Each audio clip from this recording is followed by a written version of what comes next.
Warning: this show is intended for mature audiences only. Viewers' discretion is advised.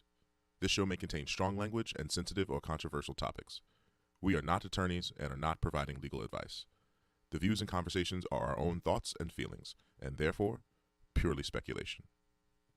The entertainment world and beyond. Skywalker air miles, feeding on a surface, gliding on water, constricted and conflicted. Welcome to Purely Speculation, a show that exposes the harmful effects of the criminal legal system. I'm your host, Heather Lewis, the Executive Director of the Reuniting Family Bail Fund and practitioner of participatory defense. On this show, you'll learn about the unspoken horrors of the criminal justice system and meet fierce allies and advocates. We will make the best of our traumatic experiences. We will get angry. We may even cry. We most certainly going to laugh, but one thing's for sure, we're going to keep it real. Welcome to Purely Speculation. When they free my sins and let them loose, they was killing me, I got a scar to prove, got me paralyzed, I could even barely move. Out the way I took the pain again.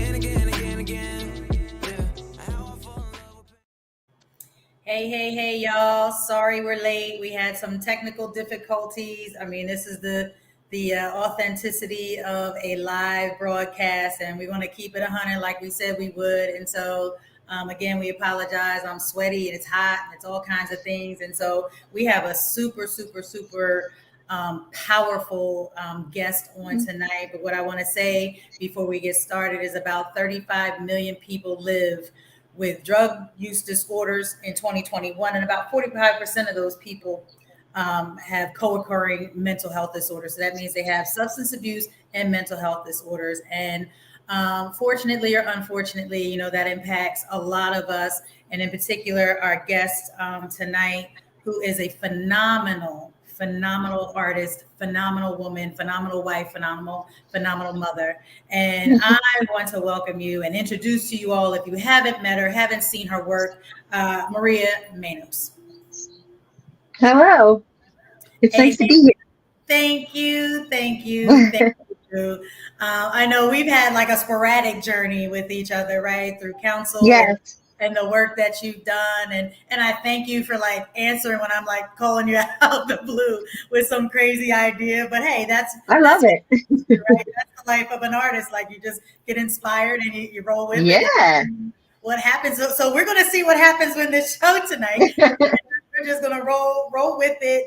And I like it. Go with it. So again, thank you. Am I saying your last name right? It's Maneos. Maneos. So it's the E. I get, in trouble. That's okay. I hear it all. Yeah. Yes. Okay. Right. Maneos. Whenever I show up somewhere, they always have a interpreter waiting for me. Because I guess they assume it, like Maneos, which is beautiful. But right. it's Maneos. Exotic. And I like that one. Right. And so, we heard the cover fact and we just alluded to the fact that this space has impacted you in a way. But before we get into that, let's talk about artists like you as a young artist. I'm always excited because I don't have that artistic ability. My ability is in like some insane world where like knowledge lives in my head. So I'm always impressed by artists' vision to be able to see the lines and see figures and this picture, you're able to create it. And so how young were you? Like, how did it start? Like, I'm always fascinated by people with that talent. Yeah. As a child, all I really played with was coloring books and crayons. And I remember in school, I was always the one to make the Valentine box. Like it was always, it was my job to make that Valentine. Nobody asked me to. I felt it was my job. And I remember my grandmother always telling me, oh, that's the artist in the family over there. And I didn't really understand. I just thought, okay, I guess that's what I am. And so I kind of didn't do it a lot in like junior high or high school. I was involved in stupid stuff. And then eventually when I needed to figure out what I was doing with my life, I was like, you know what? That's the only thing I really know how to do well, or that interests me. And I used to think when I was a kid and I would see a painting, I didn't understand. I know this might sound naive, but it's true. I didn't understand how they got the pictures in the picture. Like it didn't make sense to me. So I thought it was magical. I still think it's magical, Right. but it's a lot of work in school. They make, I actually went to Monco first and got my associates there. And I really didn't know how to paint or do any of that stuff. So they helped me, I was about 28 at that time. And so they really helped me. And then I moved on to Arcadia, and we did a lot of modeling, like drawing from life. And that's the most important thing and I work with a lot of the different people. And whenever I say you need to draw it from life, they just don't seem to want to do that. And I get it, because I used to be embarrassed of my skills when I would go in these classes and all these people could draw so well.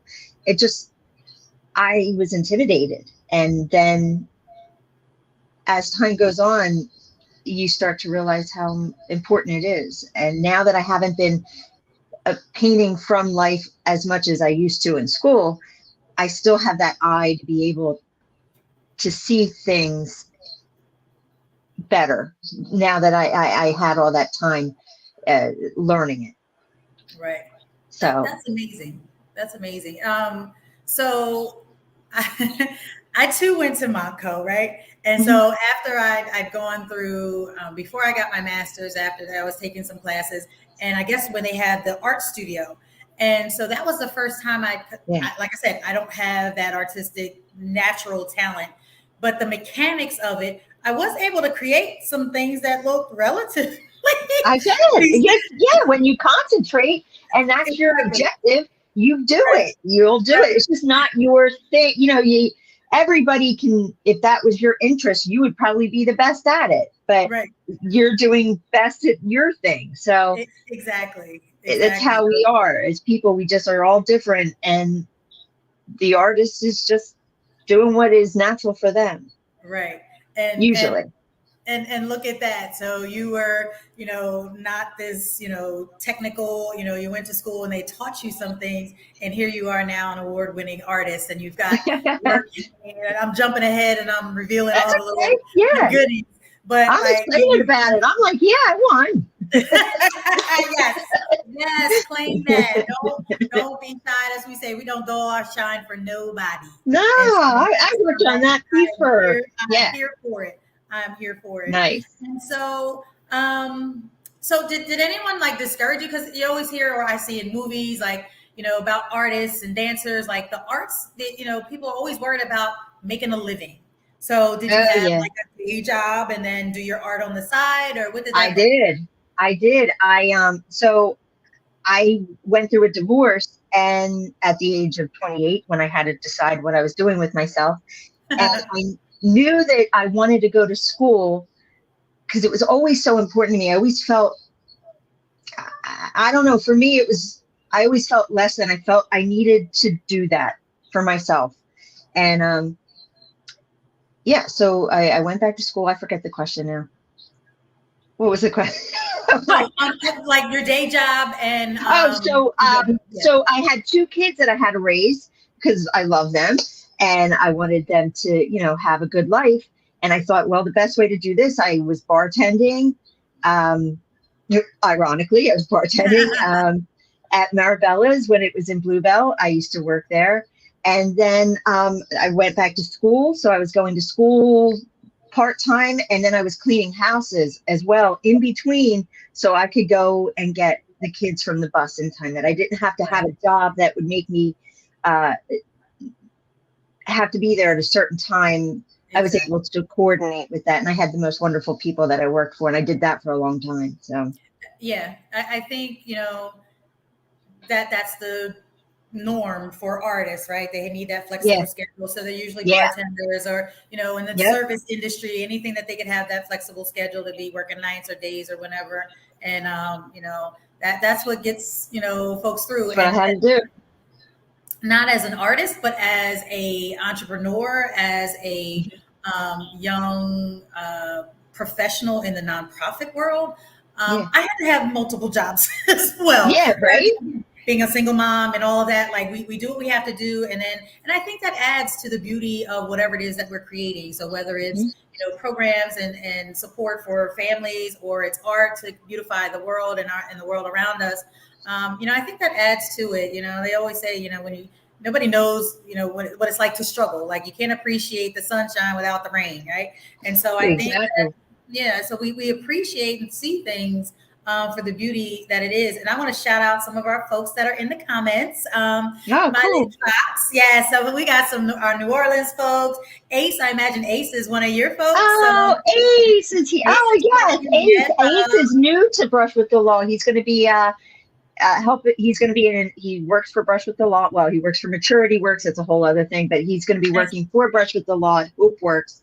And Ace is a phenomenal artist. He's everything we can hope for in a fabulous person in recovery. Well, he's showing you, man. Yeah. Ace is a dude. Ace is a dude. All right, cool. So he's showing you mad love.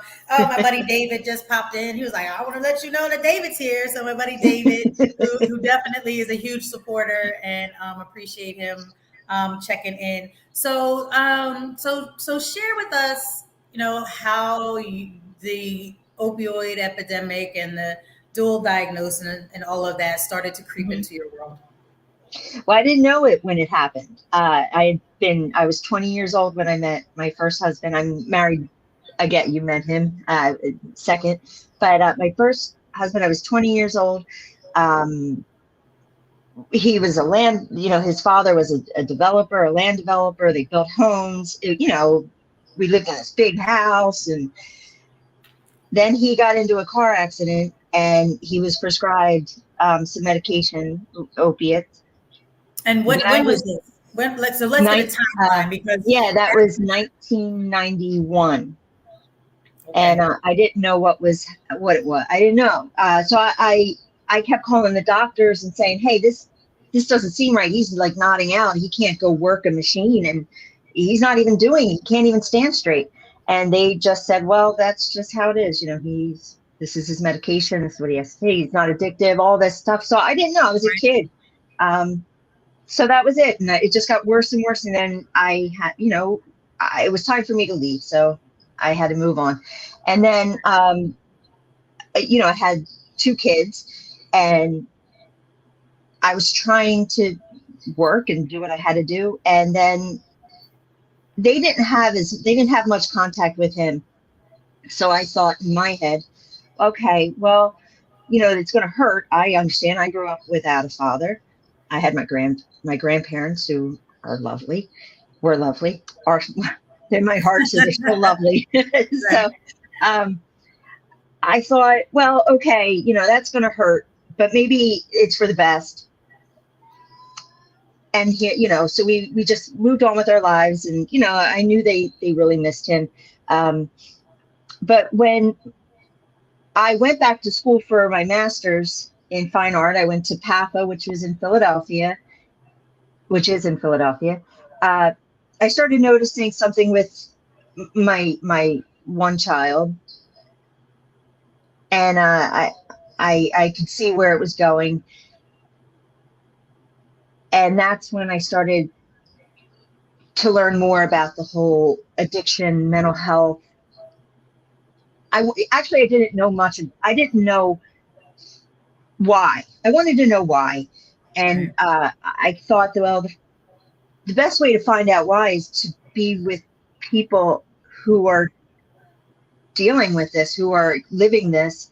And so I approached the warden it was a social worker at Montgomery County Correctional Facility who put me in contact with the warden then, who was Julio Algarin, and he let the art program come in there, which was amazing.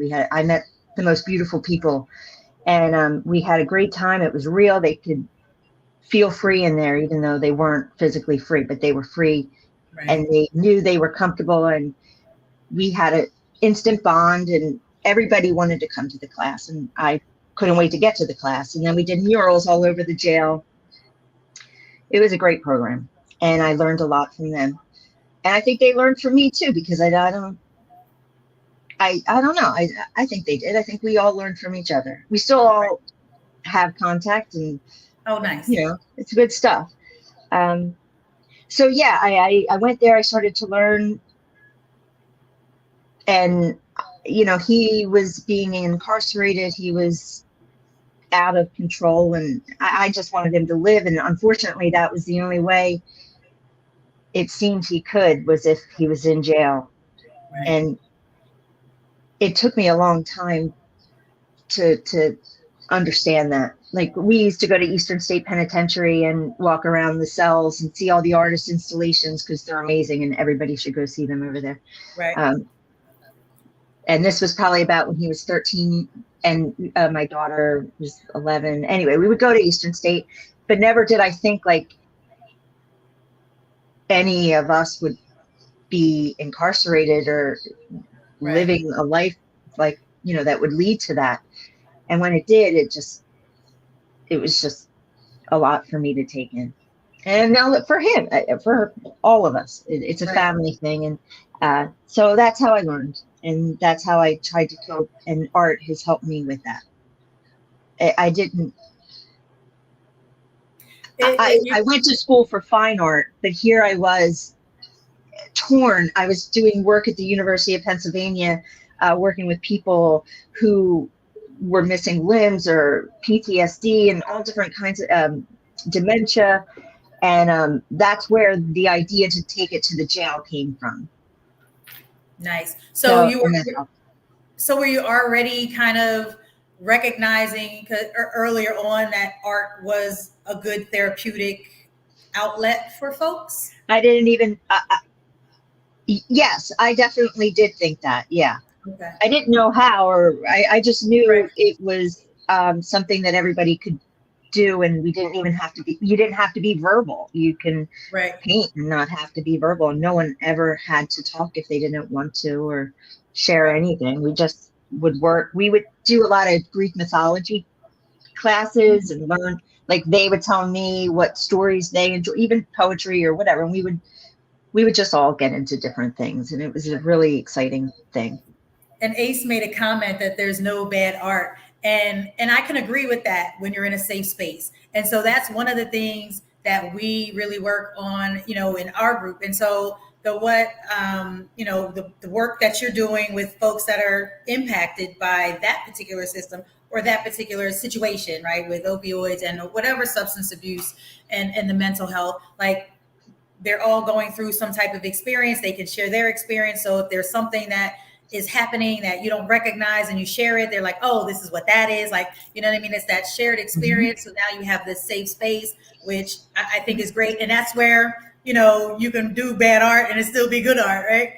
And fantastic. So it's all good. And I love that. And he's talking about human contact and, just being with people that they're not judging you. You know what I mean? They're just here to live and to heal and to, just have community with other people without that fear, that shame, all of those things that, are tied to substance abuse and mental health, that's tied to incarceration, all of those things that, just the society frowns on. We're now creating safe space for those people that have had to deal with those things and not feel shame and start to feel alive, you know what I mean? And part of something and, to belong. And so, and you said something that is very, very unfortunate. And so, we run the bail fund. And so the most vulnerable people are folks with dual diagnosis, substance abuse, and mental health.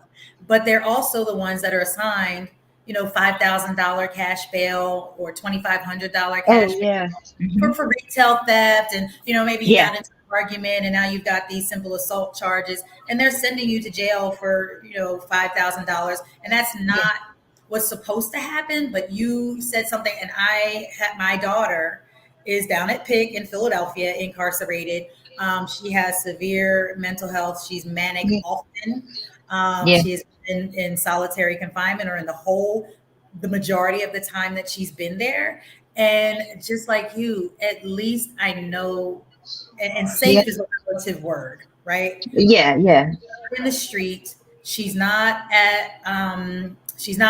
exposed to people that may not understand what's going on with her. You know what I mean? So it's horrible to even suggest that incarceration is a good place for anybody to be, because it's absolutely not. But there aren't many, let me say that. There are very few alternatives. And so I don't have an alternative for my daughter right now, because if she were to come home, I don't know, she's violent and she has, some just manic behaviors that I can't manage. And so unless I know where she's going to go and be safe and not be in the streets and not encounter somebody that doesn't know, what her situation is and meets her with violence or even more violence, then it could end up horribly. And as, the bail fund, we have posted bail for folks that are no longer with us, And we are responsible in that we communicate with the families. We don't, post bail. You're not winning the lottery with us. You know what I mean? You have to have some type of family involvement. We have to understand, what's kind of going on with this individual. Where are they going? Are you a victim in this case? Like, we ask all of these questions because we want everybody to be safe and comfortable and have the best outcome. You know what I mean? And believe me, we fight really, really hard. Judge Duffy, because I wasn't sure that I didn't even know we were going to go this way. So we work closely with her office and getting folks diverted from incarceration into treatment. And so that's fantastic. That's my township, Montgomery Township. Yes. Yeah. And so she's phenomenal. Hope is phenomenal. That they're really, really working. And actually, I'll even call out Tanner Beck. He's an ADA and he is very agreeable in working with getting folks that have, these challenges into treatment, because most of the charges are like retail theft, petty crime, small possession charges, because they're our user, you know what I mean? And so, it just compounds each time. They keep adding more just because you've been there. So now it's, even though you're not violent, or there's so many things I can't. It's complicated. And David's asking what happens when my daughter's released. I don't know what happens. Yeah, you don't know. I don't know. And on top of it, finding with these recovery houses, they're necessary. I get that, but they pick and choose, or they choose which maintenance you're allowed to have. And if you say you're on methadone, you're not getting into those houses or any of the county facilities, like say Pickle for like Pennsylvania Institute for Community Living or Renaissance. And so you're paying $200 a week for a recovery house that might not be managed by, say, the state or whatnot. And so, it's a dangerous situation. And we've just been through that a little bit. Yeah. So where are people supposed to get the money to pay for these places too? Right. I was going to say, you said $200 a week. Who's paying $200? Believe me, I know. It was not. So and there isn't like a scholarship fund or anything like that we have that you can access. So somebody's got to pay it, or else where are you going? I don't know where you're going. Right. Yeah. Nowhere. You're going on the street. Yeah. And what is also shameful about the system is that it's those individuals that keep the wheels of this justice system turning. It's not the folks that have committed these heinous crimes and all of this and that. It is these individuals that are stuck in that cycle. And they're not, we can do what little bit that we can do to, get them out of that cycle. And with Judge Duffy and whatever, like the families that are still sticking with it and really, or if somebody's really serious about, trying to get clean, like those numbers are so small compared to, and how long it takes to even get to that point, Right. And there is going to be, well, for most, there's going to be the time where you relapse or, and You How long can't did it take you to leave your first husband, right? I mean, it's Yeah. not an easy thing. I mean, I No, was in a bad marriage myself, and it took me a long time, and it is extremely difficult. And it's complicated, and it's it is. just It's complicated.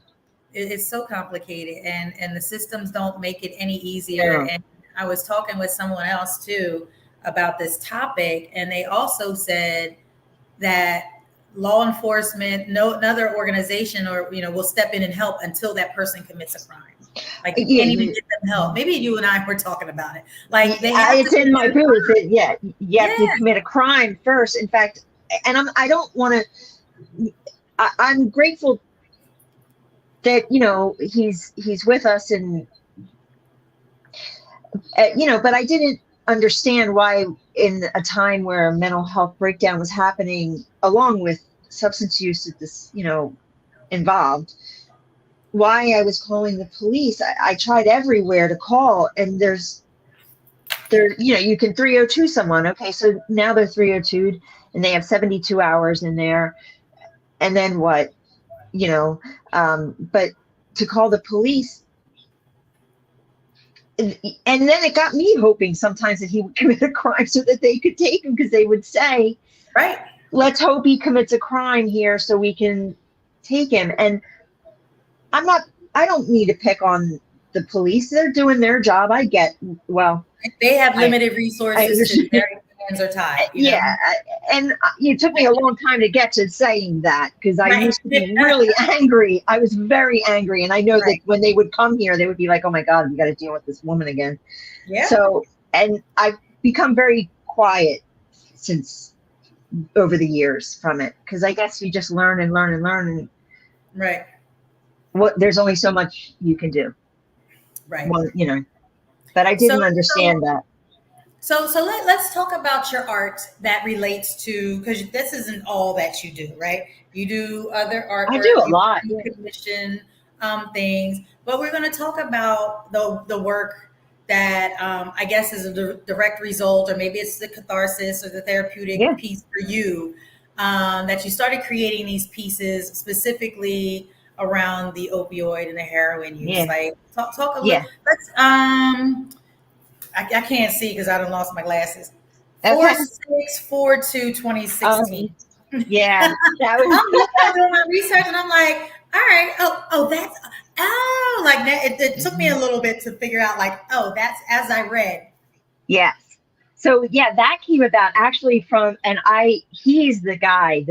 So Patrick Rogers. He's the gallery director at Monco. So we did murals at the jail. We did all that kind of stuff, and that was fantastic. But then people that were in the jail would say, "Hey, I have community service. Can we do some stuff on the outside with you?" And that's where it started coming in, that I thought, okay, we need to get out into the community. So we did a mural at the Norristown Police Station. So it was actually the guys drawing the mural in the jail on polytab fabric that's used for murals.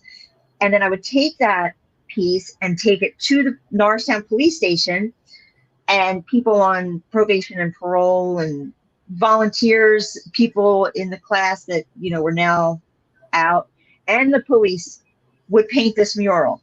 And in the end, it was dedicated to one of the officers who, I think she died from cancer or a terrible illness. So the police officer's brother happened to come to the engagement that they put on, to show the unveiling of the mural. And he happens to be an employee at Monco. And he went and told Patrick Rogers about what was happening that he saw, and he was really impressed. And so Patrick got in touch with me and asked me if we would show some of the work that was done by the prisoners in the jail, and some of my paintings and whatnot. And so when I went to see the space, it was at the West Campus in Pottstown. There was an open area that I just couldn't stop thinking it needs something there. And I asked him if we could hang something there, and he said, yeah, let's do that. So I started, that's where it came from. That's where it started. It took me a Okay. long time to get to that Yeah. idea of how we're going to do it. My girlfriend, Maggie Mills, she is actually president of the board for Brush with the Lost. She worked with me on that to try and come together on how to get that set up. So we got that up, and then it really, I could see how much it was affecting people. So it was 4,642 people in the year of 2016 who had died from an overdose of heroin or opiates in the state of Pennsylvania. And that's what we strung them on. We took the little clear drug baggies, the clear glassine baggies. We stuffed it with a crystal, and that represented each person who lost their life to the overdose. And we strung the 4,642 crystals up on these lines that hung from the ceiling. So then that took a lot of people, they really they really were appreciative of the representation. So I thought, you know what, I'm going to try. I saw some other artists, and they were doing something about people without homes, and they had that situation anyway. And I was looking at their work, and I thought, where am I seeing this at? It was at the State Museum. So then I thought, you know what, I'm gonna apply there. I'm gonna send them the pictures from Monaco, and I'm gonna name the one that was originally in 2017. It was 5535 2017. So they accepted it at the State Museum in 2018. It was exhibited, and they purchased it, so it's in their permanent collection. That was a big day there. It won first prize, and it was amazing. And all the people that work in the museum, it took us 7 hours to put together. And Mika Malcolm was there. I think Mika. Right. She spent the day with me. We went to Harrisburg, and we hung this thing up, and we were badasses. Yes. And it really made a statement there. And I couldn't believe it was Frances Wolf, the Governor Wolf's, the first lady. And I can't remember. I know she's Rachel Levine. Anyway, yeah. She was there. So it was a big to do. And I was actually very sick at that time. So I didn't get to really enjoy that as much as I have now for this sculpture. So it's like it was a bittersweet thing. So yeah. So unfortunately, from 2016 to 2017, the numbers went up. Yes. And so just in case any, our viewers didn't catch it, the 4642 was the number of folks that lost their lives to opioid addiction. In 2017, 5535. And so those are the titles. In just the state of Pennsylvania. In just the state of Pennsylvania, correct. Yeah. I wanted to do the nation, but then I thought it really does take a toll on me, because I feel like I don't want to tempt fate. And I just didn't get that opportunity. And I think that was good that I didn't. I wasn't able to anyway. So anyway, I just wanted to say that. Right. And so real quickly, talk about the Baggie project, and then we'll talk about the current project, because our commercial, so I want you to kind of set up our commercial, which may be like 30 seconds or so. Yeah. And we'll get to see the current award first place art sculpture. So talk about the Baggie project, and then a little bit about what we're about to see. Oh, the Baggie project was that also stemmed from the Art of Recovery that was at Monaco in Pottstown in 2016. We had people write on the vellum baggies. That's the usual typical substrate for heroin to be distributed on. And I understood it was a trigger. But then again, I thought, well, I'm seeing them all over the streets. It's not as though I'm bringing something that's not everywhere at that moment. Right.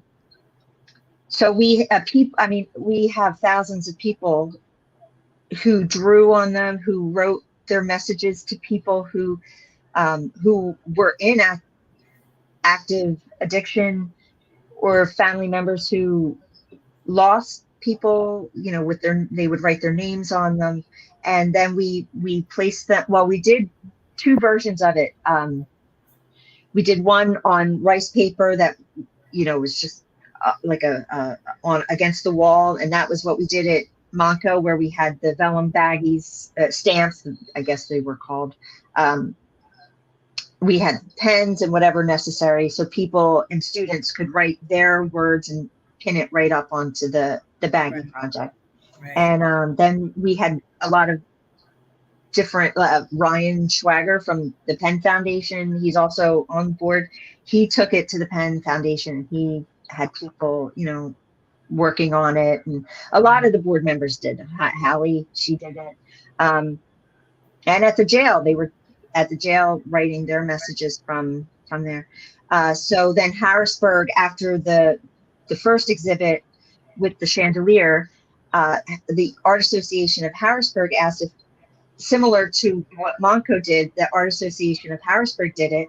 And I wanted it to be a little more in your face for some reason, because I guess I'm like that sometimes. So people who had community service were coming to Brush with the Law, which is at Hope Works, thankfully. They would come and they painted the flag onto whatever that board is that you can push things into. Oh, the cork board. That, yes. So they painted the flag onto the cork board, and then we added all of the vellum baggies onto it. So it had a definite different impact, I think, when you saw it that way. Right. Oh, and a lot of guys at Greaterford were writing their words on it as well. That is so powerful. And thank you. Thank you for being vulnerable to the process, because it's not like you're just some outsider, saying, hey, I got this great idea for you. Like, you're directly impacted. So you're going through this just like they're going through it. And I know it had to be hard, but also, a community again, and some bonding, we bond, trauma bonding.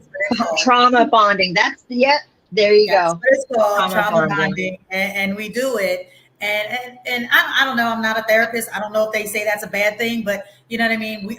They're my peeps now. Like, everybody that is in our defense hub, and as we've gone through that, we have bonded, and I don't know what I would do without them. And so thank you for creating that space, because it's such a hard place to be. So thank you. I couldn't wait to get and be there and learn whatever my lesson was that day, that I would learn from them. Right. I miss being there sometimes. Yeah. But so talk quick about the booth, because we're almost at 40 minutes. Can you believe it? Sorry, I'm like, no. This is what we do. not at all. This is always a great thing, because this is what we do. We just talk and we go where it takes us. Cool. And so, but I don't want people to miss the opportunity that can't get to Harrisburg to see your work. So talk a little bit about the concept for the booth and where that came from, and then they'll get to see. Wow, So the booth has been about 4 years now in the making. Oh, wow. It started. It was going to be a virtual reality. I would talk to people. I would say, look, I really want to put my story out there, but I don't want to put it in a book. I don't want to, I don't know how to paint it. I need you to be immersed into my life, into what I've learned, into what I live, and what goes through my brain every day, what it looks like.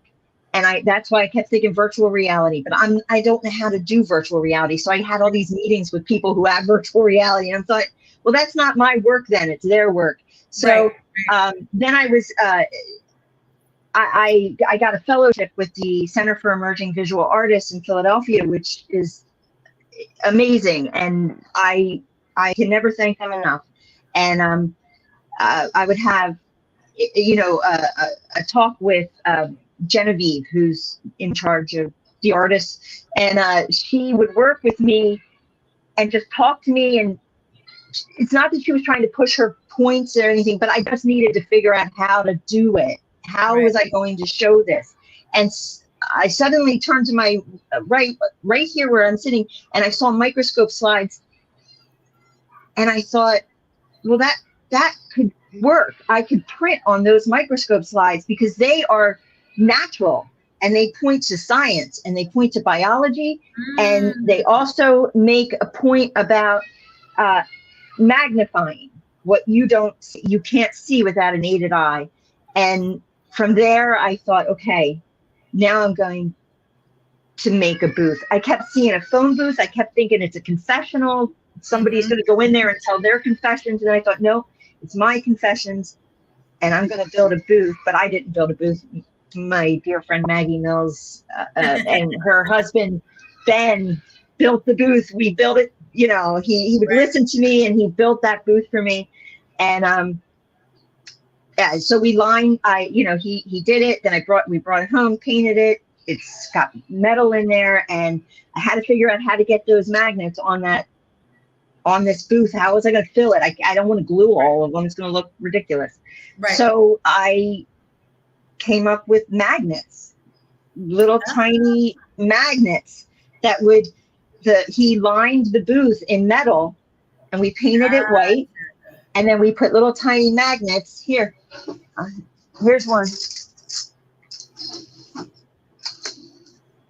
I don't know. You can see. But it's got magnets. Oh, okay, I see.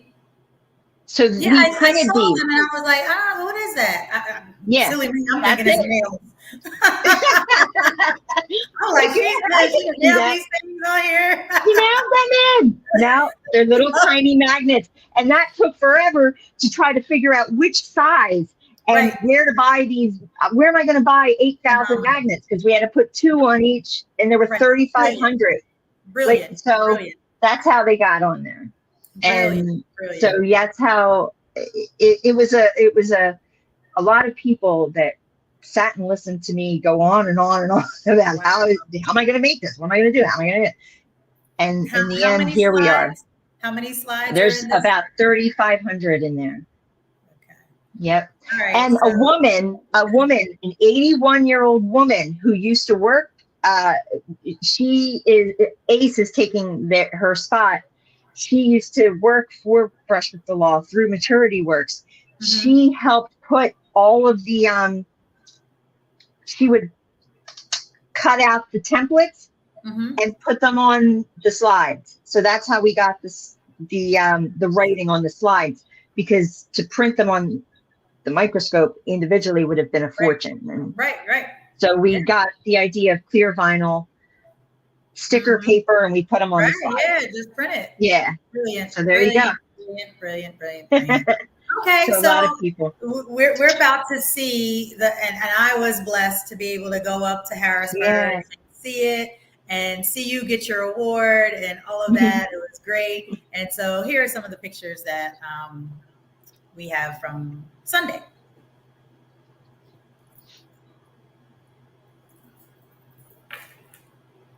I think Zach's back there putting that together.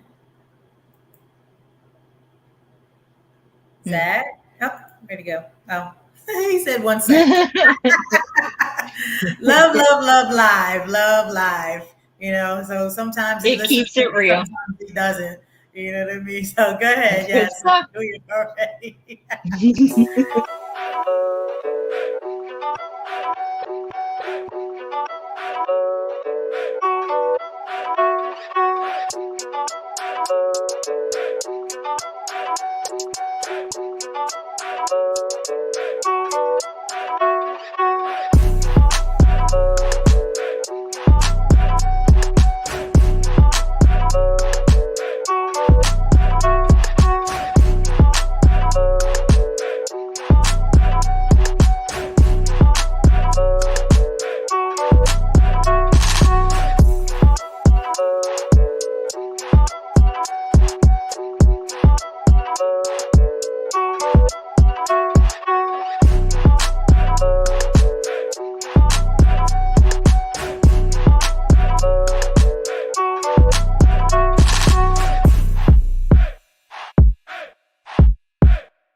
Our gift to you. Thank you. That was really great. That Isn't was that? really great. Thank you. Thank You are you. Thank welcome. you, Zach. Yes, Zach is the man. Yeah, Zach is the he man. is. And you were funny because when I sent you some of the pictures and I zoned in on Love Mom, Yep. that was my absolute favorite part. My Thank. absolute favorite. I was like, I this is just can't. Yeah. When I was getting to the end, I thought, well, how am I going to end this? This can't just keep going. Like, it's got to have right, something. And then right. it just was like, Love Mom. Yeah. So I don't know. And Beautiful. it's got his letters in there. It's got my letters to him that I would write to him. And I Right. just thought that's the way to end this. Not end it, but Right, the right. booth itself. Yeah. Absolutely, absolutely. And the video goes a little quick, but you had Nancy Reagan in there, and just I saying did. drugs, I do. Ronald Reagan, some of the things like just Uh-huh. what I mean, the time frame from when the war on drugs started, and like you said, in '91, they had zero regulations about prescribing opioids and things like that. They had zero regulations for Xanax and Yeah. benzos. You know what I mean? Yeah, I know. I know. Here we are that we have a whole generation of folks that have mental health probably as a result of the use Oh, of absolutely. drugs, and you know what I mean, just a whole host of things. And who's taking responsibility? Nobody's taking responsibility I for that. don't know. I don't know. And Yeah. I learned so much. I healed a lot from it. It was I sometimes didn't want to go in that booth. I didn't want to put slides up, but I'm glad I did. And I'm glad it Yeah. took as long as it did, because it just meant that I kept telling myself, just be patient, just be patient. It'll come, it'll be okay, Yeah. and you'll get it. And there's no rush, so that was, I'm It's glad I yeah. so powerful, and But I I learned about all of that. Like, I'm sorry, I didn't mean to interrupt you. I just remembered why I was talking. But all of that, Rosemary Kennedy, the life of her life with the lobotomy. right. I learned about Ronald Reagan and when he came into office, and Jimmy Carter putting through the Mental Health Systems Act just to have it taken away. I needed to know, this is why I needed to know why he could leave a rehab. And maybe now I understand it's your civil right. We do not have that right to hold someone against their will. But I needed to know why. And that booth helped me learn Right. all of the politics that went into why are people roaming the street, and why are they not able to get help, Right. even at the hospital. I mean, it's gotten a little better. It's definitely, but there's still a lot more work. Yeah, yeah. And thank you. Yes, there's much more work to be done all across the planet in these systems. And so that brings us to our segment, one of my favorite segments, called What the Fuck? Yeah. And Nice. this is a fun part where we just kind of, because we're getting ready to wrap up, and I don't want to Yeah. miss an opportunity for you to share your what the fuck moment, whether it's in regards to this situation, another situation. Could be happy, like, oh my God, what the fuck, I didn't think I was going to, you knew you were going to win. We all knew you were going to win. So I don't think it was that, but if there's something, that kind of strikes you, to kind of make you scratch your head and say, what the fuck? Well, there's a lot of them. The one I had told you about, and again, I'm not pointing fingers or blaming anybody, but I did have a what the fuck moment when I did go to the art class. And granted, some of the people, the students, would take some of the supplies, and we are in a jail, and the guards would have to go empty their cell and find the art supplies, and I would feel horrible about that, but it didn't stop them. So then they started doing like a strip search before and after, and I thought, you know what, maybe it's just time for us to move on here. Right. That was my what. Yeah. And I get it, they're doing I guess their job, I don't know, but I didn't feel it was right for me to I didn't want to put anybody through any kind of trauma or anything. So Right. Yeah. that was my, I guess, what the fuck I can talk about here. Yeah. Yeah. And I'm not blaming anybody. I'm just saying what it was, that Right. it just Yeah. No. was fine. I totally get it, because it kind of answers my question, and maybe we'll have you back on again. Is like, is that something that we can or you can revisit? Is it something that maybe there's another way to do it? Or because I've experienced that there are phenomenal artists on the inside, and maybe there's a way to showcase their work. I've always wanted to do something where the art from the inside makes it to the outside, and they're able to benefit from, creating some in the world. And so we can talk more about that.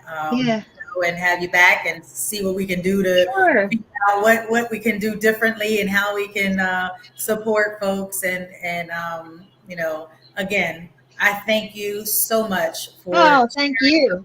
And being open about this. It's such a traumatic experience. I'm grateful that your loved one is still with us. Yeah. And, so that means he's fighting. It means he's fighting. Yeah, he is fighting. So I'm happy. His father died from it. So, yeah. Right. And so we're happy for it. We're praying for him, that he continues to fight and has a long life with his unbelievable, phenomenal mother. So, thank you. Right back at you. Yes. Thank you so much. So my outro, of course, is anybody. So our last episode we had, who was our last? Oh, Maria Gellner. Was that our last guest, our Court Watchers edition? So please follow our Purely Speculation. It was Eric, my bad.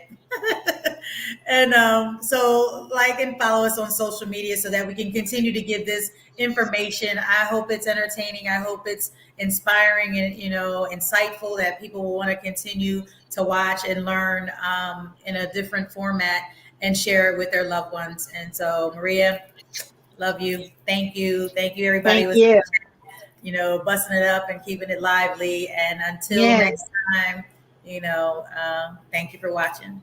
Peace. Thank you for tuning in to this episode of Purely Speculation. If you learned something, share something. Please follow, and share this show. The more our communities know, the more they are empowered, and the faster we can create change. Purely Speculation would not be made possible without the generous support of the Community Justice Exchange, the Health Sparks Frank E. Boston Black Justice Fund, Philadelphia Foundation, and Reform Alliance. Thank you. Booyah! Intuition different, already lived and dreamt it. Visions make my vision clear as I'm jogging through this fog of life. I be fog light with the fog set, body and I'm all set. Baby, can you be my Cardi B on an offset?